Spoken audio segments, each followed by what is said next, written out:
This is Rob from Born from Pain, and you're watching Richard Metal Fan. Hey, what's up, guys? Episode 254 of Richard Metal Fan Interviews, calling from Zoom, and I'm here with Rob Franssen from the almighty Born from Pain. So how are you doing today, Rob? Hey, how you doing today? I'm all good. I hope you too. Yeah, doing good. It's 8 in the morning. Just had some time to just like wake up, get some breakfast, and get ready for this. So how is it Nice. over in Yeah, the Netherlands? yeah, it's a little bit later here, so it's all good. It's a sunny day. It's about time. So yeah, starting to look better weather-wise, but everything good over here. Yes. Yeah, it's looking better today because yesterday it was kind of like on and off raining, where I'm at. Yeah, it's been on and off raining here all the time. It's I don't know. It's the warmer days are far in between, but it's getting better now, so it's all good. Like it's better for my mood, anyways. Awesome.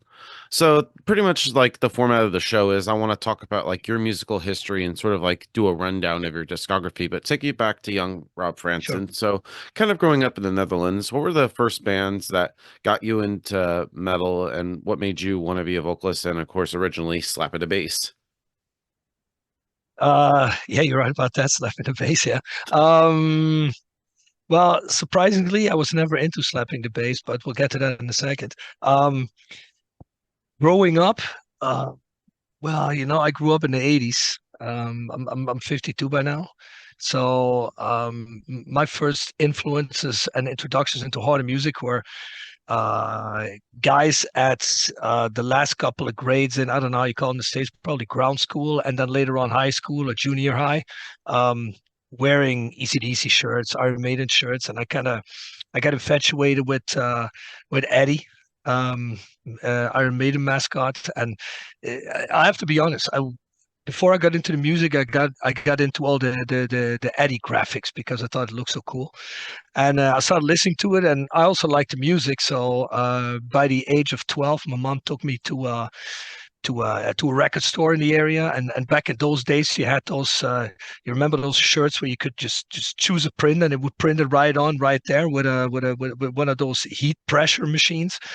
Um, she bought me one of those. I got a Killer shirt, and I had my first Maiden albums on tape. And yeah, it was basically Maiden that was my first introduction And they're my into favorite the whole band of heavy all time genre. too. Same here, same here. I still go to the shows when they're over here. I always try to catch like 3 or 4 shows. It's still amazing. The sound and the tightness is better than ever. I feel so. Yeah, and yeah, so that always was like a threat to my whole thing with heavy music. But as time evolves, obviously I got a little bit older, got to be like took about 3 4 years. Um, was the first wave of thrash and death metal bands like Possessed and Exodus, and all those with Slayer, obviously Metallica. Um, and I started getting into that, so started main got pushed a little bit to the background. I was still into Maiden, but when you're young, it's a new thing, and you jump more on that, and that formed me very much musically. And when those guys, at a certain point, guys like Slayer and Anthrax and other bands started wearing all these hardcore shirts, Corrosion of Conformity, Agnostic Front, and the likes. Me and my friends were like, "Well, what the fuck is that? Like, what are they wearing?" And you look at the thanks lists in the records, and there's bands mentioned that you don't know, and turn out to be bands that you could actually get records from the record store. And our local record store carried a lot of metal and hardcore and punk and oi records. So you start listening to that, and at a certain point, I moved a little bit more into that direction. But I was still into to everything I was into before. But you start concentrating more on the hardcore kind of side or crossover kind of thing. But and it just went from there. But I always I was always into the metal bands I used to be into, plus newer bands like back in the day, like in the '90s, Machine Head and Typo Negative, the whole Road Runner, Road, I think in the States it was called Road Racer, right? All those bands. And well, up until this day, I mean, I'm still, as you can probably hear by how Born from Pain sounds. I mean, we're on the heavier side of when it comes to the hardcore spectrum. But yeah, that always was a huge influence for us. Bands like Bolt Thrower, Slayer, Exodus, Napalm Death, stuff like that, you know. And yeah, but that was a whole journey because what I liked about it, also looking back at it, I was lucky enough to be of an age where it was the first wave of all these things that were coming. Not so much hardcore and punk thing that already had a generation, but thrash metal, death metal, and it still sounded very fresh, very like, oh, what the fuck is this? No one's heard this speed before. No one's heard this heaviness before. When Slayer Rain and Blood came out, and only it clocked in under half an hour for a metal album, everybody, half of the people were fascinated, and the other half was like disgusted that they didn't make an album that was at least 40 minutes long. And but that was for that time. Now we laugh about it, but back in those days, that was a benchmark of extremity. And I I always loved that, and up until this day I do. So that's where Nice. I come from musically. Nice. And I was like doing my research on Metal Archives and stuff. I believe your first bands were Feeding the Fire and Bloodsport. Like, tell me about those because I Yeah. don't think nobody ever talks about them. No, not a lot. Feeding the Fire was purely more like a straightforward, really fast sounding hardcore punk band. We were very political in those days. Um, but that's like what was that? That was somewhere between 92, maybe 91 and 96 and 97. Um, I used to sing for that band. I used to sing for Bloodsport too. Bloodsport is a little bit later. We did that parallel to Born for Pain in the beginning, in the years that Born for Pain was starting out. Um, we put out a couple of records with Fiend the Fire, a couple 7 inches, a full length CD, and that band died out a little bit. We did a bunch of stuff with it, toured a little bit with it. But back in those days, the scene wasn't that huge or that big. So nowadays, it's like every town is like 5 bands. Back in the day, you had to look for bands that played hardcore punk, or more the hardcore side of things. There was a lot of punk bands out here, but yeah, and but but but towards the end, like 96. 97, Born for Pain started in 97. We were like, we want to do a heavier thing because, like I said, the heavy music always played a big role in my life. And I wanted to mix a little bit. I wanted to do a band that mixed a little bit more heavy stuff. And Fiend of Fire was very, like I said, very fast, punkish hardcore. And that wasn't heavy enough for me anymore. Um, so we started doing that. And parallel to that, I had a couple of friends that were more on the death metal side of things, so they want to start to do even more typically metal and heavier thing. And I just said, well, I'll sing for it, and because I like the sound too, but it was never like something really serious. Was more it was more of a project, and the name Bloodsport just came up, and we have titles on that CD that are completely ridiculous because we wanted to not to mock anything, but we were like, let's see how far we can take this until people take offense to it, and or at least say, hey, what are these guys doing? So, but yeah, but I like doing that. We even did a couple of small tours with Bloodsport, but that was not a long-lived thing. Yeah. Yeah, but tell me about like forming Born from Pain in 97. Like, how'd you get to know like everybody in the band? Me and the former singer Shay, we were friends from Fiend Fire days. He used to come to shows. He's a bunch younger than me, not a bunch, but he's younger generation. And we got along really well, and we both into the same kind of music. And we both said we want to start a band that's heavy and more in the vein of bands like All Out War or Hatebreed, that kind of genre, which perfectly mixed the hardcore sound with the heaviness of thrash and death metal. So we're like, we want to do something more along those lines. And I had in at practices and minor band project that hardly deserve a mention. I picked up a bass sometimes and I said, okay, I want to try and play bass. And he couldn't do anything on any instrument, like nothing at all, like 0%.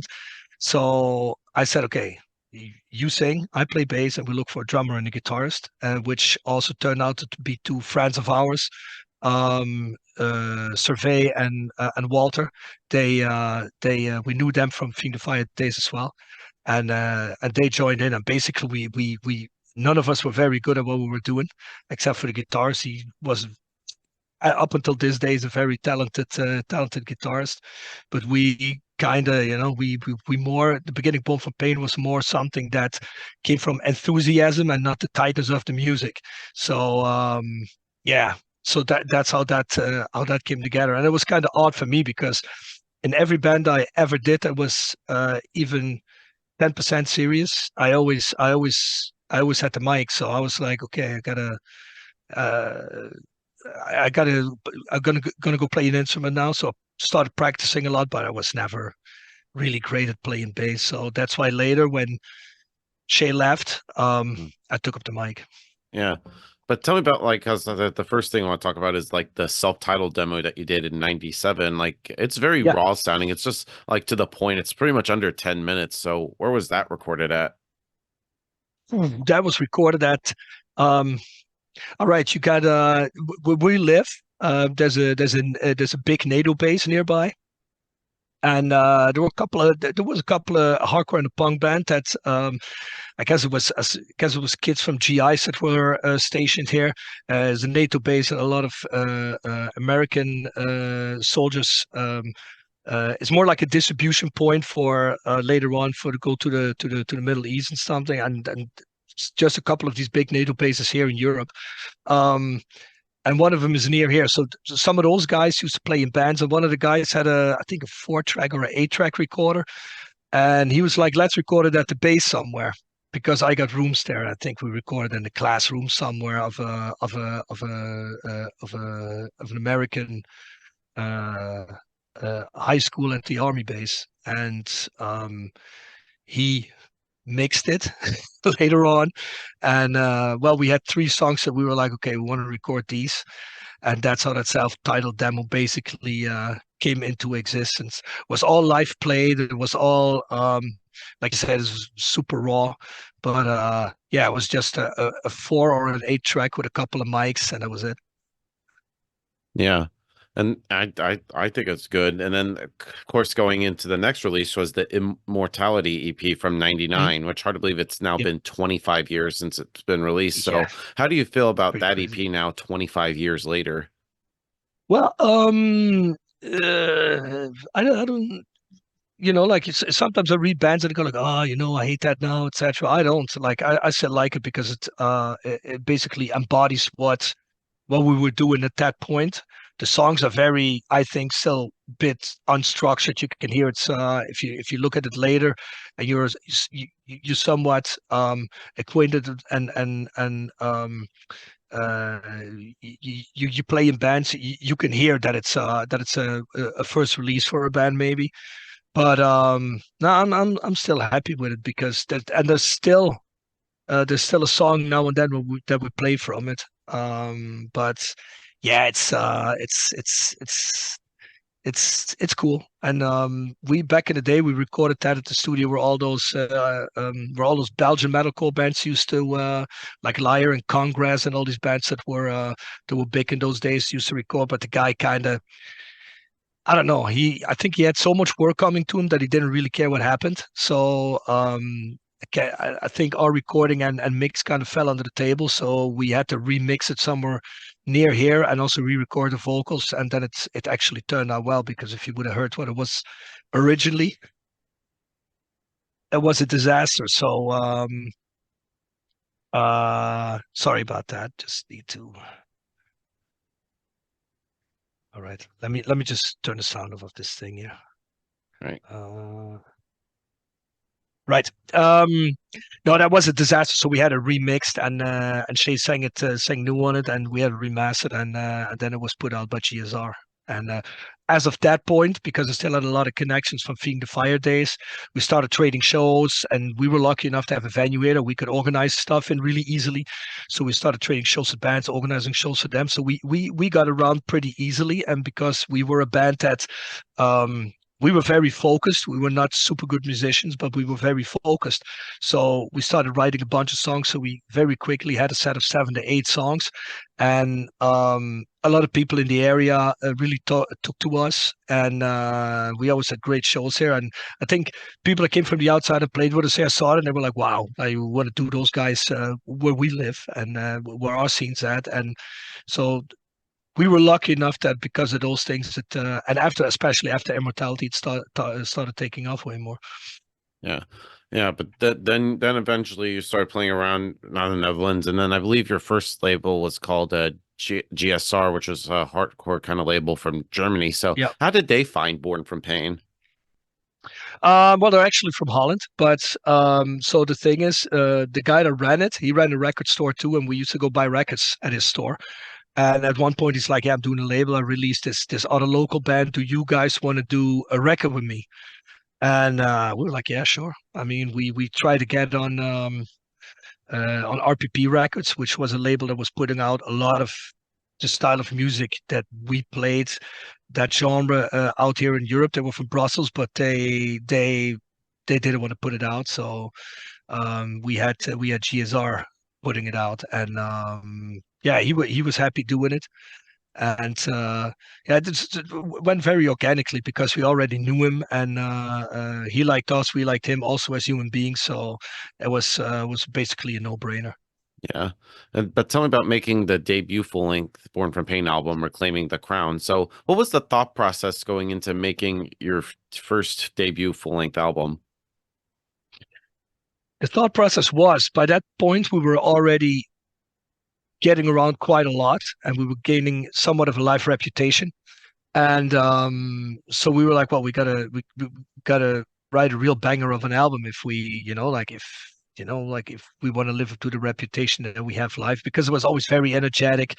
Guys started buying better amps, and also overall you mostly better amps than other bands had, and better backlines. So you immediately you difference yourself from a lot of bands, because a lot of bands just borrow something equipment wise, don't know how to really set the amps, or not how they used to at least, and they don't come off as well as they could. So that's when we said let's buy equipment of our own, because we were all still pretty young. So except for me, but the other guys were pretty young. So no one had really any money at the beginning to buy a big backline, or really good amps. But we slowly started to do that to be able to make a difference, and we wanted that to reflect on Reclaiming the Crown.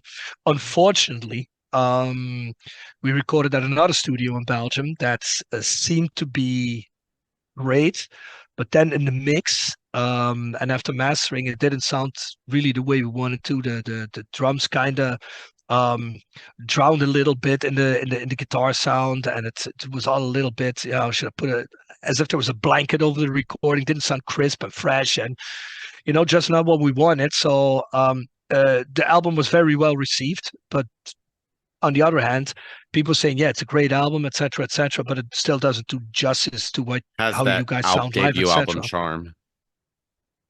Say what? It pretty much has that debut album charm. Like everybody's gonna always love Yes. the first album awesome. Oh yeah, yeah. I still got a lot of people from those days, obviously, but yeah, I mean, it's what you grow up with, I guess, or what you get into something with. But yeah, it's that was yeah, that was like it sounds later on, years and years after, it got re-released and remastered, and it sounds better. But we didn't really come into our own as well as we wanted to yet. So but there's still like 2 or 3 songs on that we play in every set. Songs like Reclaim the Crown and Final Day we always play, and those are still songs that everybody loves, and that get received very well. So, but yeah, it was put out. We were happy with it, and it kind of like it helped us more establish the band, and get us on better shows, and get us to get on better tours, and just do little small headline tours for ourselves.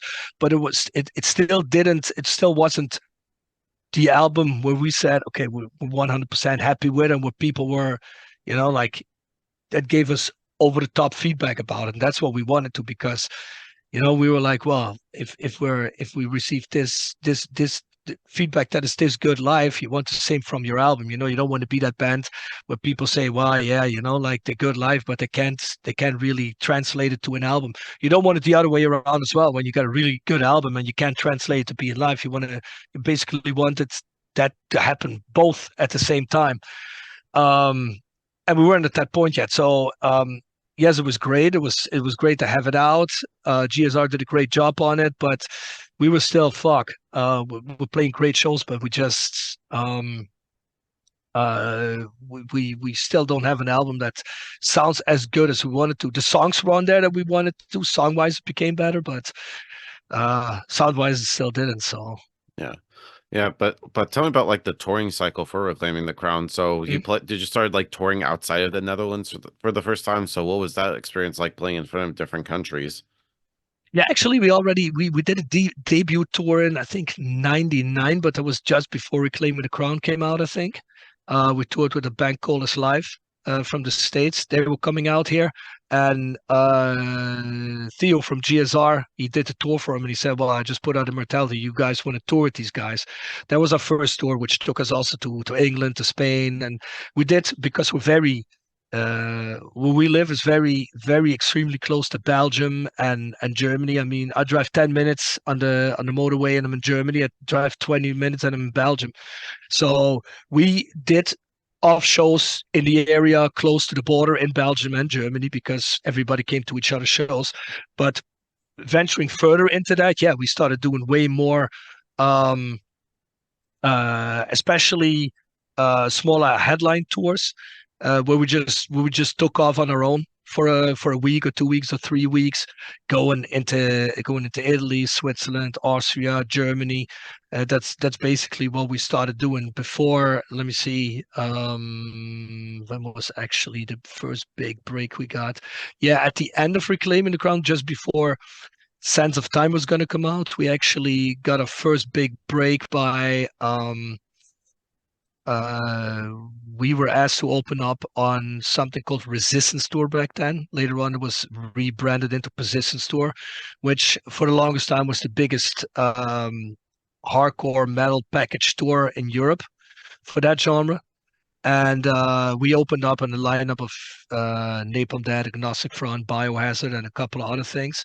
Damn. And yeah, that was the first break we got. So and after that, yeah, I mean, I think a lot of people took to us. I have to say, we did have a bunch of hype around that time by then, and I think the next album was very highly anticipated, and we were putting pressure on ourselves, but also, like you heard people say, "Wow, you guys come off live so well," but it's just a pity that Reclaiming the Crown doesn't show it. So we were like under a lot of pressure for putting out an album, a next album that actually could reflect the pressure and the power that you give live. So um, I remember we did a pre-production, and on the tour we had GSR made a little promo CD. One of those cardboard sleeves you could put into with two songs that we pre-recorded as a kind of a pre-production somewhere, just a handout for free on the tour. I think we made like 2 or 3 thousand of those, and we handed them out at merch, and which was very cool that GSR did that. Yeah. Which gave us, but the recordings on that weren't that great either yet. So we were like, damn, what we're gonna do?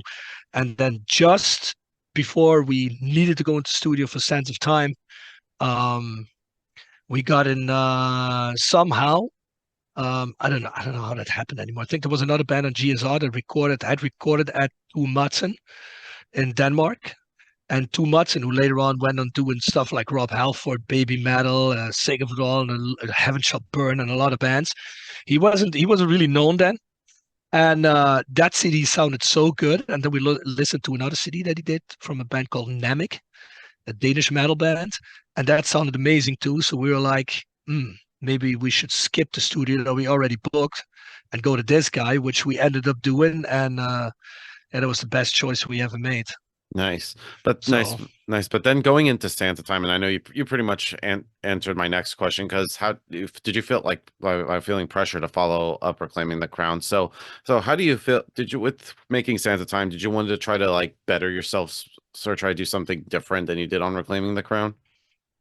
well, we basically wanted to write songs that flowed a little bit better because on Reclaiming the Crown, it was still a bunch of songs where you could hear, it was like riff after riff after riff after riff. It was riffs, and maybe it sounded good, but it wasn't songs. We wanted to create something that, even though it's not maybe the most high standard in musicianship, but we want to write something which as a song, which as songs flowed better, which as an album flowed better, and we just wanted to make the heaviest version of us that we could create.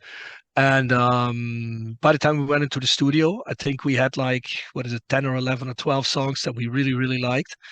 And so we were just, like I said, we were just nervous that they would come off the way we needed them to come off. Because when you play in a practice space and it sounds really heavy and aggressive and great, and then you go into a studio and afterwards it get mixed and mastered and it doesn't come off and it doesn't reflect that pressure and that power and that aggressiveness that it needs to have. It's kind of a bummer. But going to tour, he translated all of that onto the record, and we heard the final mix and the final master. We were like, "Jesus, for Christ, this is what we were looking for all these years." And I remember for Sands of Time, we all went to Denmark at the same time, so we were just there, I think, for 10 or 12 days, recording drums, guitars, bass, and vocals and backing vocals. And yeah, it just came out great. And yeah, we actually never looked back. I mean, we recorded two albums with someone else, but for True Love, our last album, we went back to two again because we're like, we just got to go back to the old master. So he was Yeah, no, it was that was an eye opener for us. And I think it was also because we always went with people that had kind of a uh not to fall short on anyone, but I think those people didn't know how to produce a record that sounds really heavy and aggressive, like with that heaviness, and make it come out like a metal type of aggressiveness, which um, which we had people before that recorded a lot of very hardcore bass bands. So I just there might have not been experience enough, or they might have not known how to create such a sound, but Tua knew what we were looking for, and he translated that perfectly. So yeah. nice. Nice. And last year was of course the 20th anniversary of Sands of Time. So how do you feel Mhm. about that album now, 20, now going on 21 years later? Oh, I still love it because that album basically opened every door afterwards. It got received super well. People were like, "Oh, finally, these guys put out an album that really reflects how they sound live," which made us happy. Um, uh, um, it got us the interest of labels like Century Media, Metal Blade, Nuclear Blast, of which Nuclear Blast and Metal Blade actually offered us a deal, and we went with Metal Blade after that. Um, we ended up being on bigger tours. We ended up touring with Madball. We ended up touring on more persistence tours. We toured with later on with Napalm Death and everything. But that was after later records. But the thing is, uh, uh, Sands of Time is the album that actually was the key to opening that door, because I think everybody, like I said, by that time there was a bit of a hype around the band. Everybody wanted to book you. Everybody wanted to try to get you on a tour. Uh, every promoter wanted something from you. We started to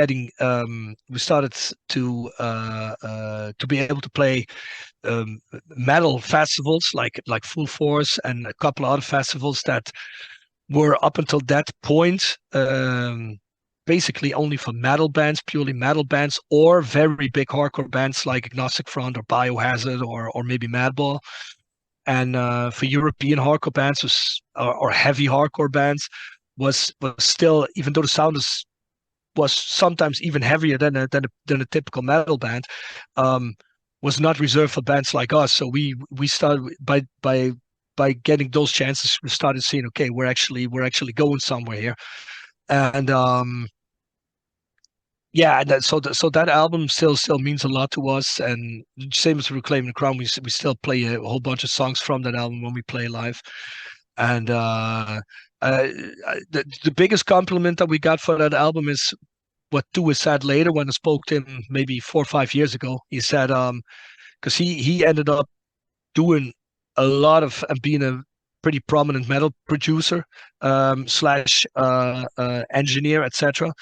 He said what Nemec did for me with a lot of metal bands because they were a nuclear blast. Born from Pain, Sands of Time did for a lot of metal and metalcore bands on the other hand, because Heaven Shall Burn started going to tour after that album, and there were a whole bunch of other bands that started going, which obviously got him a lot of more work because all those bands started to go to tour. And he said, I'm still pretty stoked that those two albums were two albums that opened a lot of doors for him as well. So I guess for everybody, that album had a very specific and significant meaning. And well, I'm obviously happy that that happened for everybody. So Yeah. And then going into the next album, In Love with the End, I thought that was a really good album. First album yeah. on Metal Blade Records. So what was it like working with them?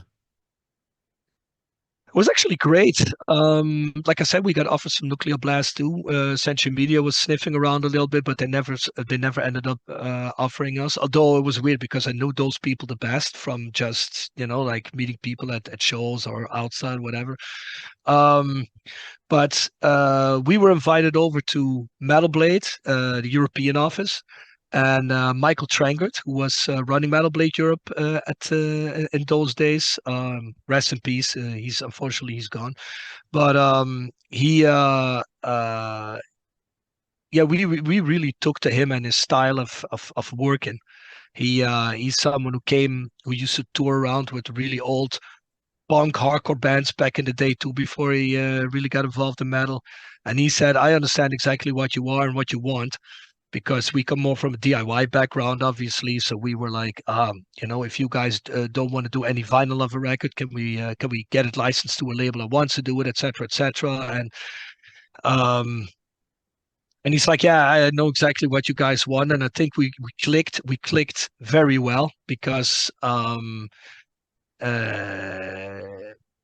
for some reason we just clicked. And to be honest, the Nuclear Blast offer was better. We was like, but we were like, we want to go with Metal Blade because this guy, we just click so much with him that I think that's the best way to go. You always want to be with people that really uh wish you the best and really feel you. And he felt us and we felt him. So yeah, it was great working with him. Um, actually, till the end.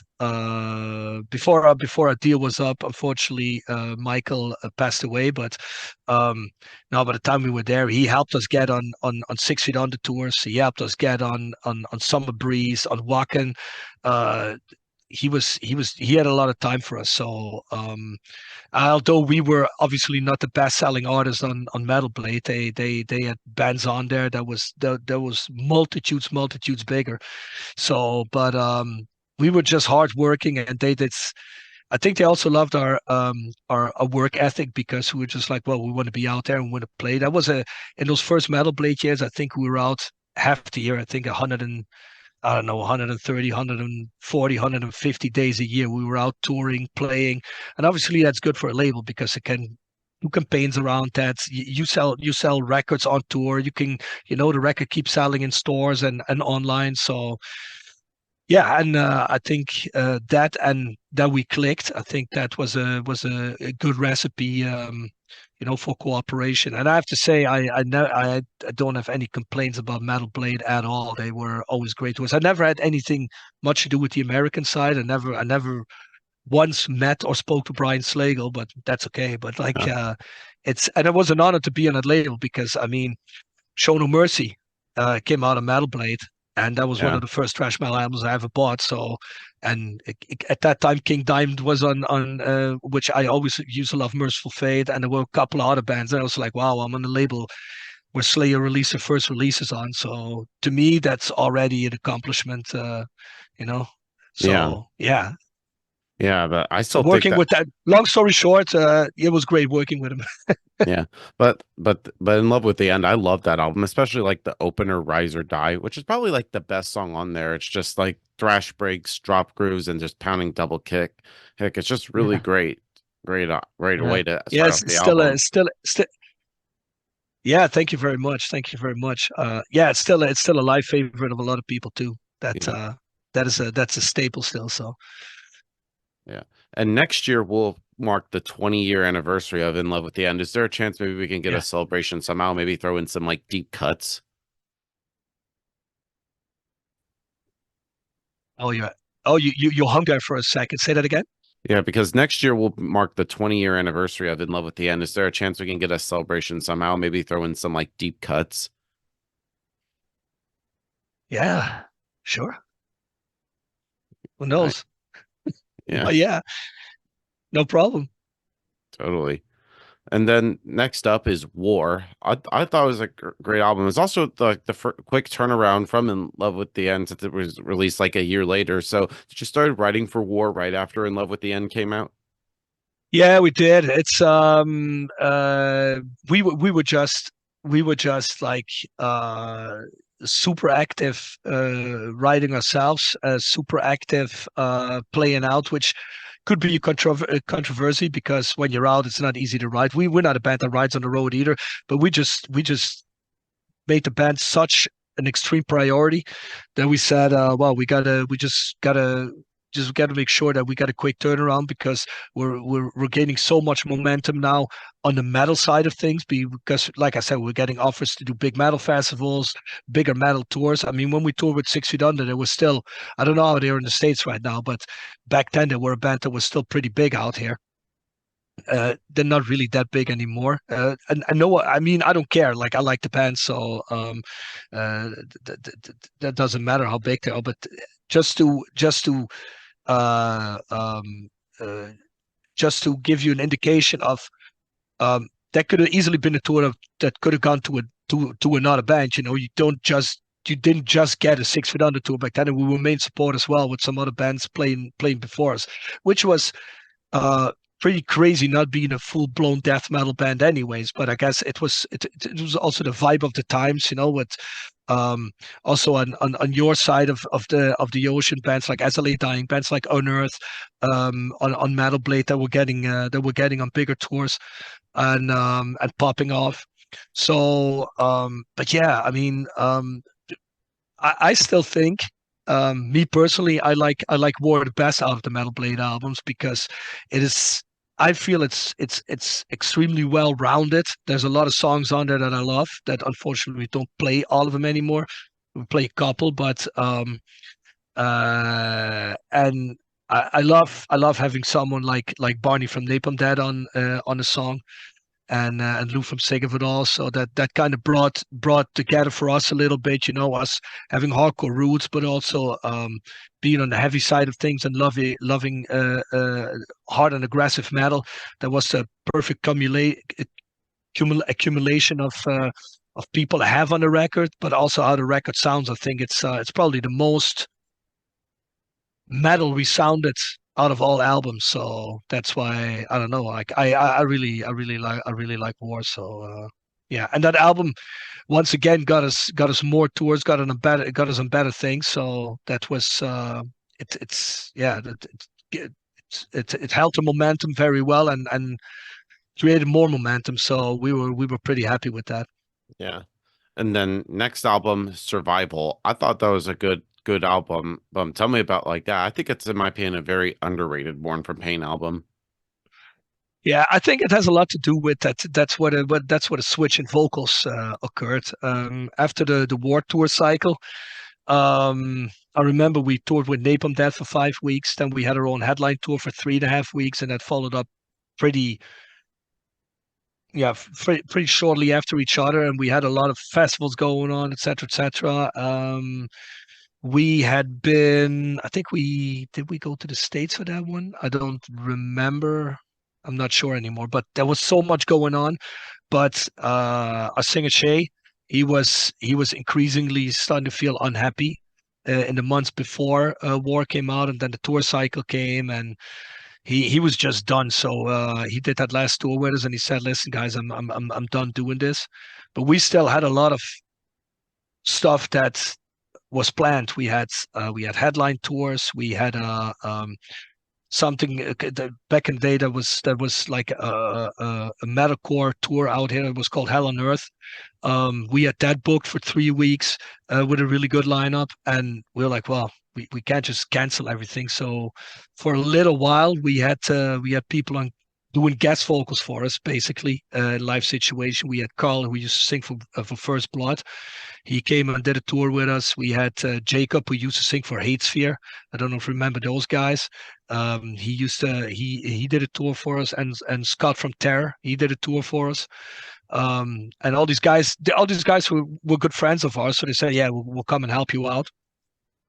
But after that, at some point, we had to get a steady singer. We tried a couple guys out, also did a couple shows with them, and basically, it was getting a little bit of it was getting messy because people started seeing us almost every show with a different singer for like half a year, and we're like, "This bullshit! Like, we're gonna lose." Every momentum we have if we keep doing this, and then everybody said, "Why don't you start singing?"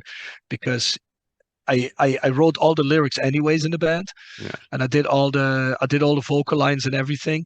So I started getting back into the thing, and basically I think half a year of 8 or 10 months after that we recorded Survival.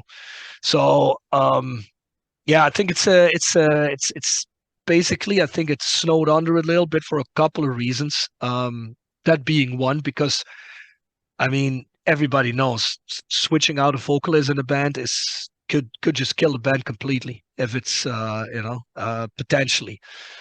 Luckily, it didn't in our case, but it did signify a very significant change in how the vocals sound. Che was more heavier, I would say, more Jamie Haybreed side of things. And I have a little less of a growly voice, and I think it sounds what people would call probably more hardcore. So now people, we had people that said, "Hey, Survival, nice album, but I don't like the vocals." And then we had people that say, "Hey, Survival, great album, and I like these vocals better." So it was a kind of, half of this, half of that. And I think that's why it snowed under a little bit. Plus, it was our last album for a 3 album deal on Metal Blade.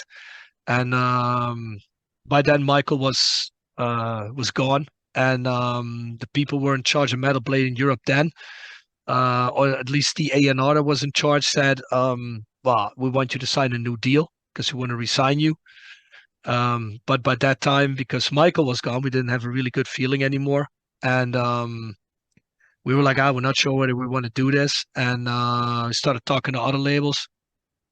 And well, I guess Metal Blade also had to cut their loss because they were like, if we're going to invest in a promotion campaign here and do a lot with it, then these guys are just going to leave after Survival. It's you're not getting a return on investment. And I guess when you're a record label and you're a big company, you always have to think about that too. So I think those things combined made it that the album is maybe a little bit underappreciated. I like the music. I mean, I can understand when there's people that were more on the metal side of things said, well, these vocals are not so much for me. But also, we felt it was the best choice. And yeah, I also have to say we felt under pressure to do the album.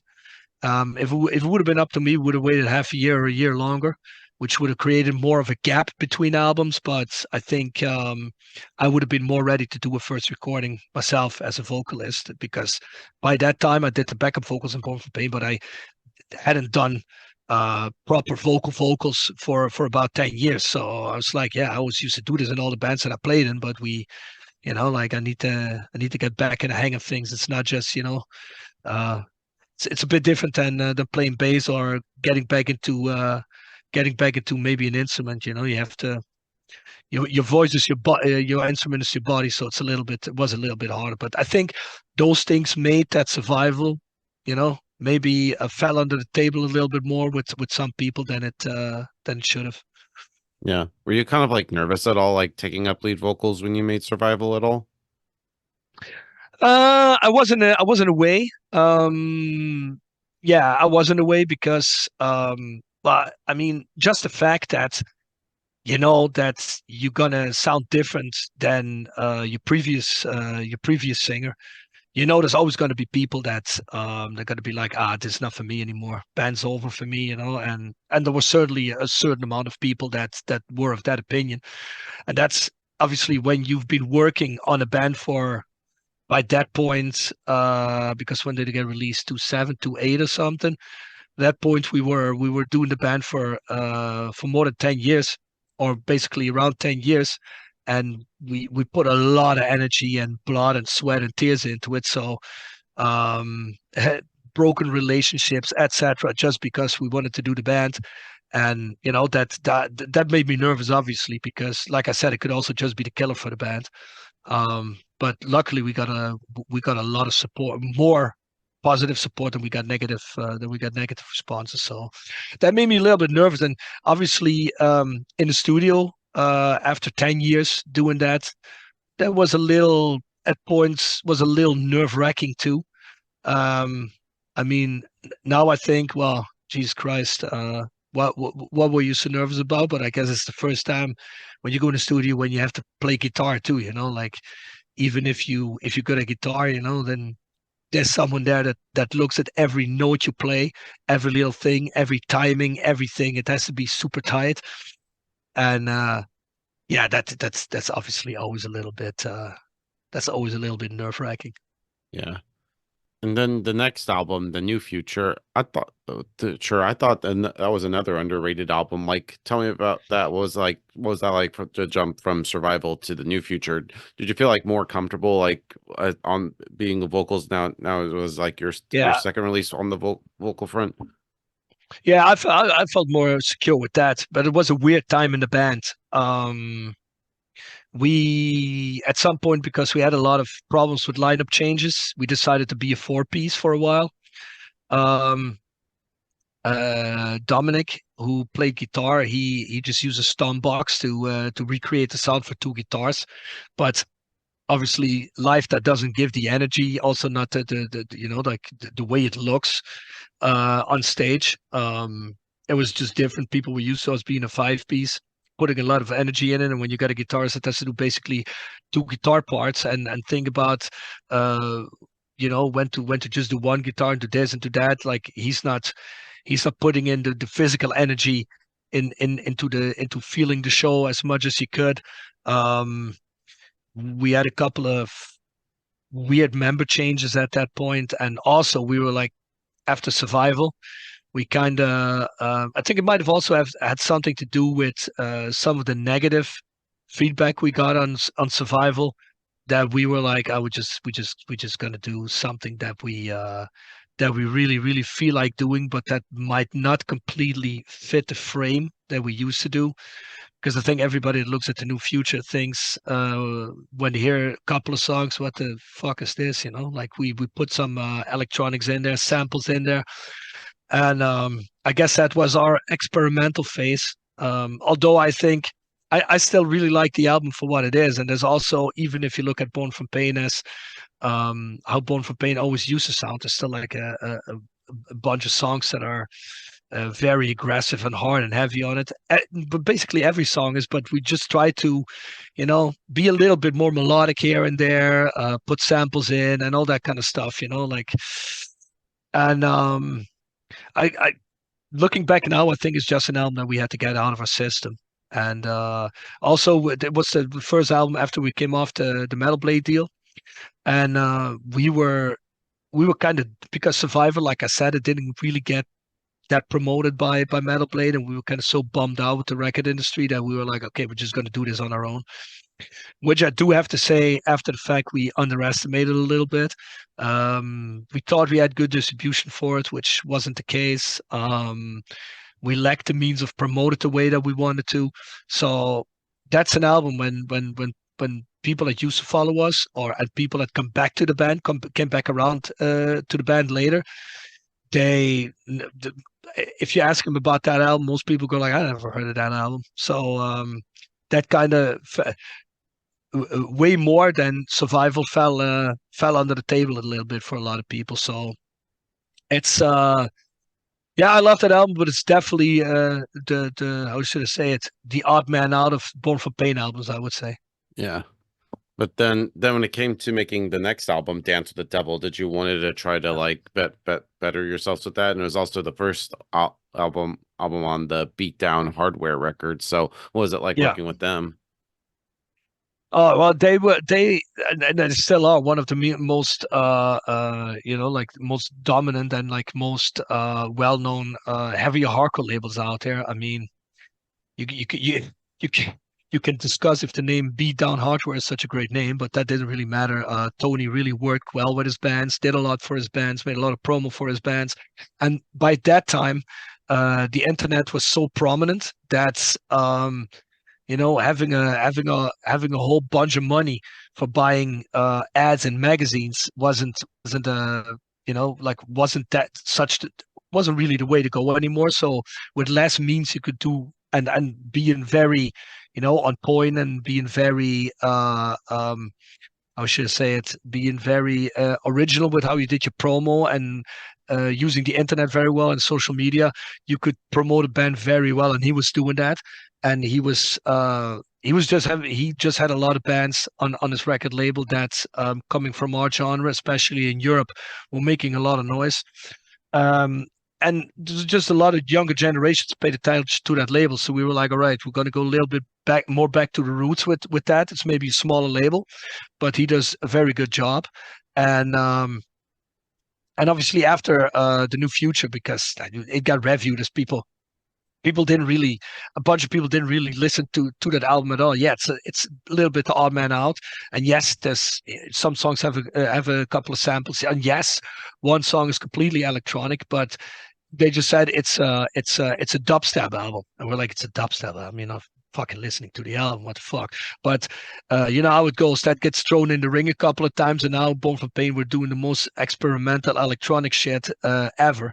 Although it just was something to underline a couple of songs a bit more. Yes, it was experimental, but not to an extent you would say, oh, this album is completely, not Born from Pain. So um, after all that, we said, well, maybe it is a little, maybe we should have done that under a different name because I do agree that by the time that you're a staple in as a band for a lot of people that have seen you around for a decade and you put out albums, that there's a certain framework where you develop further in, and you develop as a band and as a singer and how you write songs and influences.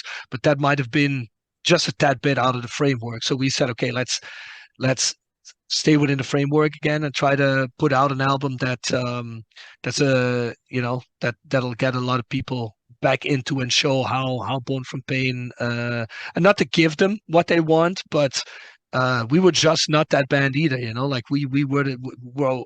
We still were that band that people thought we should be, and we felt it like we felt that ourselves as well. We were just like, well, we just want to do these songs as well, but yeah, it's hard to explain, but we with Dance with the Devil, we kind of wanted to show people, listen, this is what Born from Pain is. So, and I think we did it pretty well. Title song Dance with the Devil, we had it's also melodic but still heavy, and whereas on the New Future you had a couple songs to make it melodic, we put a couple samples in, etc. And it was more like, it had a more like a I don't want to say poppy, but a more alternative music kind of production, whereas Dance with the Devil was heavier produced again. So yeah, I think that got us a little bit back over to the side where maybe people saw us and where we self saw us. Yeah. And I know that this year does mark 10 years of Dance with the Devil. So how do you feel Yeah. about it now, 10 years later? Oh no, I feel good about it. There's still like just recently I listened to a couple of our albums because I'm not the kind of guy that listens to their own albums constantly, and I hadn't listened to that album for like 5 or 6 years. So, and then I noticed, yeah, there's a filler song here and there, with what I would consider filler now, not back then. But there's a lot of good songs on it, and it was kind of a little bit of a concept album because of all the samples in it. But yeah, I still feel great about that album. It's actually, yeah, I would like to play more songs off that album if I could. Yeah. And then we get your last album, True Love, which came out in 2019. I thought that was a good album. So what was the whole writing and recording process like for True Love? Oh, that was we actually said, okay, let's go back and listen to a lot of old stuff that we recorded, or what people recorded, just tracks and riffs that were recorded years ago, because at that point we were still touring a lot. And we were kind of the guys that usually write the songs were kind of on a writer's block, and we said, okay, then let's go back to what we have on these old hard disks, these old hard drives, and listen to it. And we actually came up with 6 songs where we're like, why the hell did we never do anything with these songs? These songs are heavy. These songs are great. They're aggressive. They're exactly what we want to do right now. And so actually 6 songs of I think it's, what is it, 10 or 11 songs in True Love ended up being that. And then we did go back to practice space, and a couple of guys stepped up that usually don't write a lot of songs, and did a couple of good songs. So even with our main songwriter being a little bit blocked up, he added to the songs, and we made the songs well rounded like we wanted to. And actually, I have to say, True Love is actually probably after War, probably my since War, my most favorite album. It's got a lot. Also, lyric wise, there's a lot more emotion in it. I put a lot more of myself in it than I did on other albums. Other albums, there's some of that here and there, but I try to keep it maybe on the social critical side, where I said here, like, what, there's a couple of things I need to get out of my system, and which are more personal and more to, like, how should I say it, related to the background that I'm from, and the city where I'm from. And yeah, that in general makes me more happy, because when I look at it now, and I read the lyrics now, I'm like, okay, this is probably the most well-rounded for me, that or the most well-rounded album in every sense that I've been on as Rob Franssen, since since since I'm doing vocals. And I always, like, it's I don't know, it's been harder since, because we were never the band that did a lot of stuff on our own at home. We usually go into practice space and try to write our songs there, everybody together. And well, by the time, I think, when did Corona hit? 2020? Yeah, that certain virus that shall not be named. Yeah, exactly. Yeah. That well, that came, like, I think 4 or 5 months after or maybe 6 months after we released the album.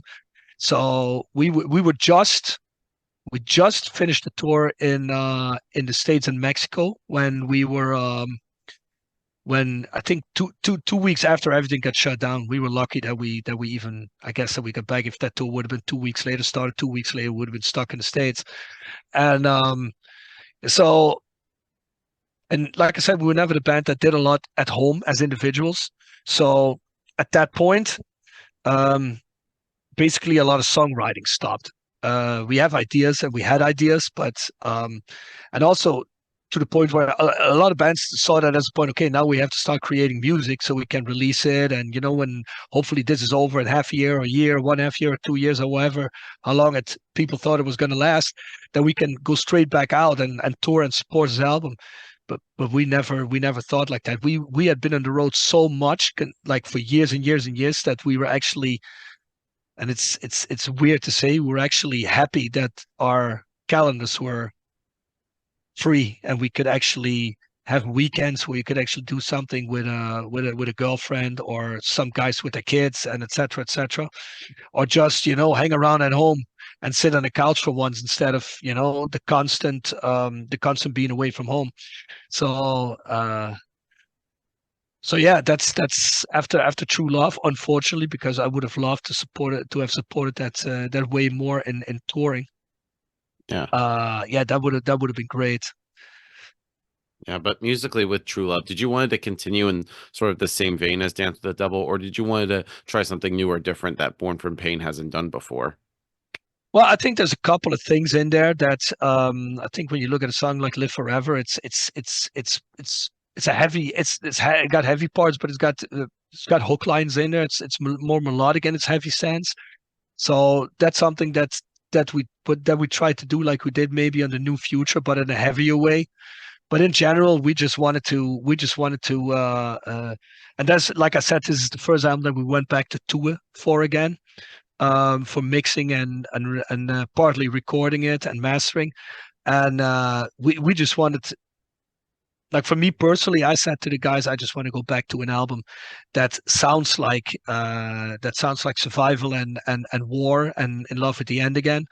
And production wise and has the heaviness again, and I think we should write songs for it that it comes off like that. And I think we pretty much succeeded in that. So Yeah, yeah.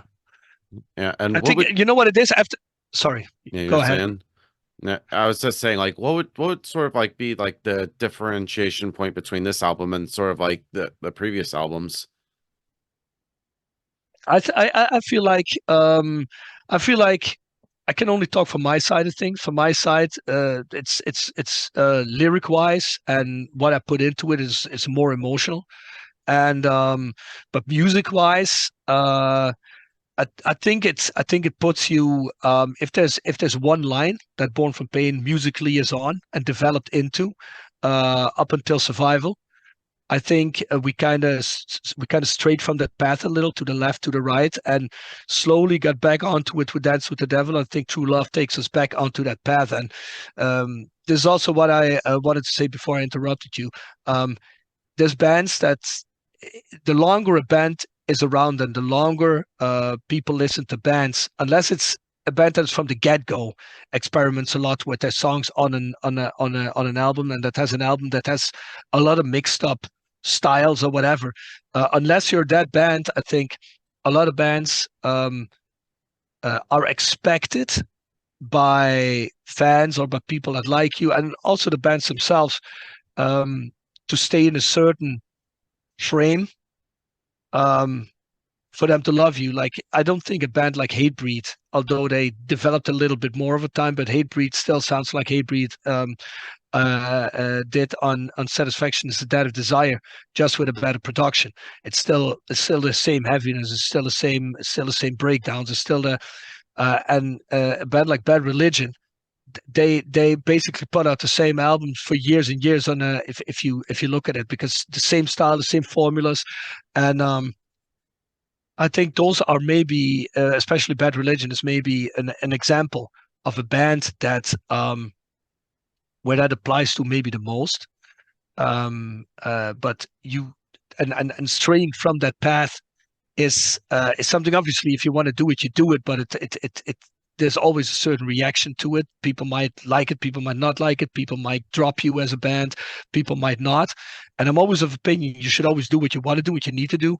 But I think, especially with True Love, it took us back on that line we were on that middle line, kind of. It's hard to explain. I don't know if you understand what I'm saying, but Yeah, that take you back on that line, um, but but improved.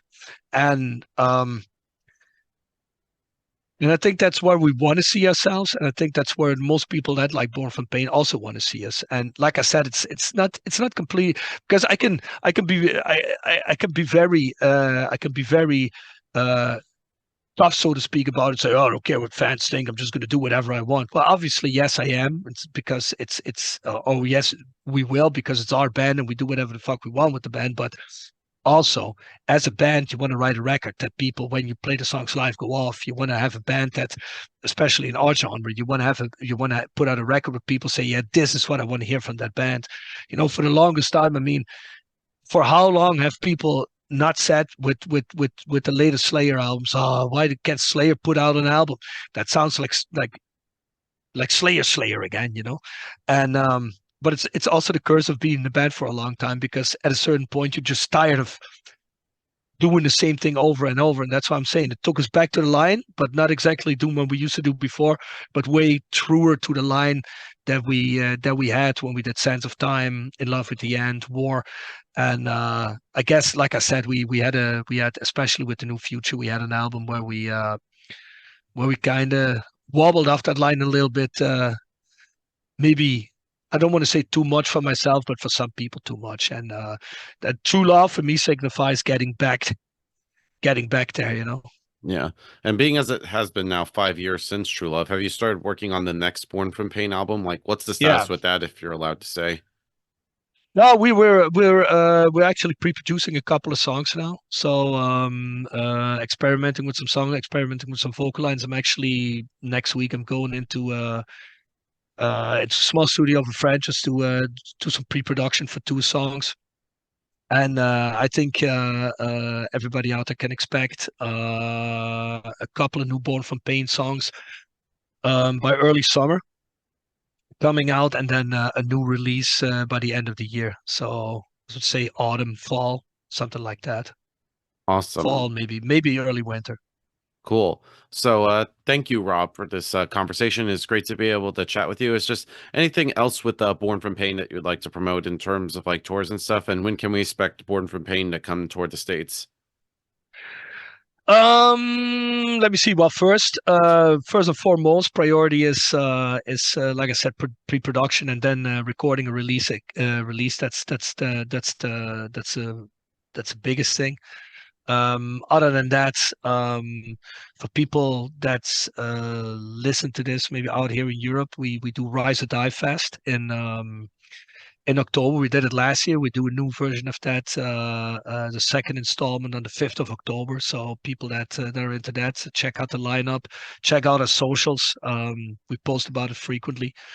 That's one thing. And well, we'll be doing some festivals here and there in summer, and playing out headline shows. Like I said, it's not the kind of schedule we have in other years, but that's because we're working on stuff. And like you said yourself, it's been 5 years. So we need to put something out. There's two Corona years in there or whatever, two and a half.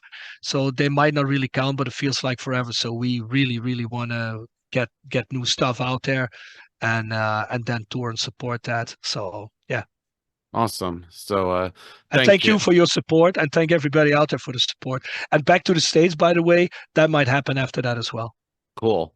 So, th thank you, man. It's just any final words you want to say to the viewers that are watching us to close us out? Well, everybody, thank you very much for watching this. If you made it till the end, all the better. And yeah, I want to thank you for your support, and thanks everybody out there. Keep checking Spotify or wherever you listen to your music, and keep checking our socials for news on the band. And like I said, we'll be uh, we'll be releasing something in the near future, and let us know what you think when it's out. Nice. So, everybody, Rob Franssen from Born from Pain. See you next time.